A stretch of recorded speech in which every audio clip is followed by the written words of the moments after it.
महिला मानक पई आसिला खुशी खबर। पुणी थरे महिला खाता को आसिबो सुभद्रा टंका।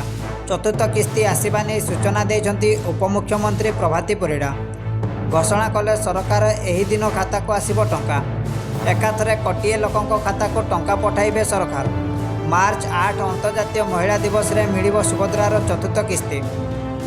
कोटिए महिला खाता को एकाथरे 5000 लेखाएं टंका पठाइबे राज्य सरकार। एने घोषणा करिसेंती उपमुख्यमंत्री प्रभाती परिड़ा।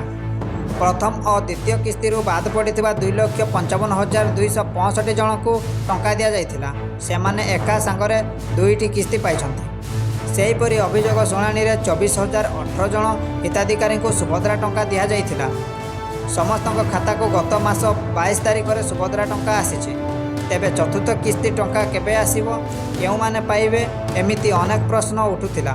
तेबे समस्त योग्य हिताधिकारी निकट में सुभद्रा योजना टंका पहुँचाइबा नहीं पूर्वर भी घोषणा कर सारी राज्य सरकार। आउ एबे चतुर्थ किस्ती तारीख भी घोषणा करदेले राज्य सरकार। मार्च 8 रे सुभद्रार चतुर्थ किस्ती मिलिबो। कोटिएरु ऊर्ध्व महिला को मिलिबो।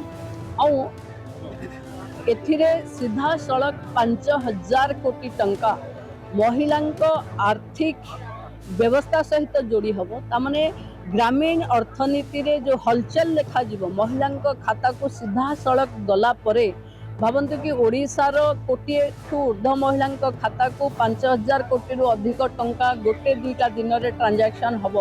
तामाने गोटे अर्थनीति रे जो उछुलिबो ग्रामीण अर्थनीति तार जो सामयिक विकास हम तापाई महिला माने प्रस्तुत हुंतु ताही मोर कहवा। जदि देखिबा राज्य सरकार को सुभद्रा योजनार तृतीय किस्ती टंका हिताधिकारी खाता को आसी सारी। तृतीय किस्ती रे मोट 15,000 टंका पाई सारी 1 कोटी रु अधिक हिताधिकारी। यह सहित गत 22 तारिख में नुआ करी आवेदन करिथिबा एवं पूर्व किस्ती पाई नथिबा महिला खाता को टंका पठाइथिले राज्य सरकार। एकाकालीन 315 कोटी टंका पठाइथिले राज्य सरकार।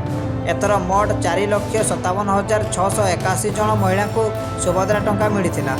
सेही बड़ी नुआ करी आवेदन करिथिबा 1,78,398 जन महिला खाता को सुभद्रा योजनार प्रथम किस्ती टंका जाइथिला। तेबे सरकार घोषणा अनुसार मार्च 8 अंतर्जातीय महिला दिवस रे मिलिबो सुभद्रार चतुर्थ किस्ती।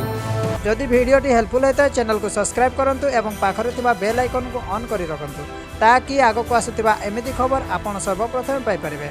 धन्यवाद।